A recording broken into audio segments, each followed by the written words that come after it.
今朝咧，我一早嚟到裕朗西嘅小販中心，同一班大哥啊、阿姐啊喺度飲茶啦。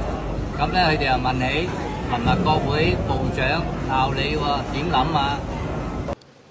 講你又唔聽，聽你又唔明，明你又唔做，做你又做錯，錯你又唔認，認你又唔改，改你又唔服，咁你叫我點啊？嗱，部長講咧，你講極都唔明。咁咧，我想問佢咧就係，咁要睇下你講乜嘢嘅，係咪？咁你講咗等於冇講，講嚟講去三幅被，咁當然我要一問再問啦。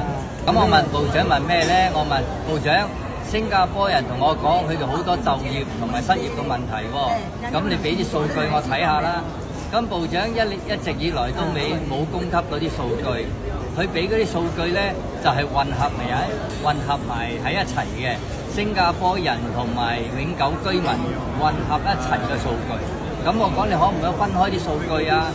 咁佢一直冇答我，咁一直冇答我咧，佢而家喺度發啷禮啦。咁啊難怪嘅，部長佢高高在上，邊度會了解到人民個生活困難咧？我哋前進黨喺國會一直以來都為人民吐出佢哋嘅心聲，為佢哋個問題找出政策解決。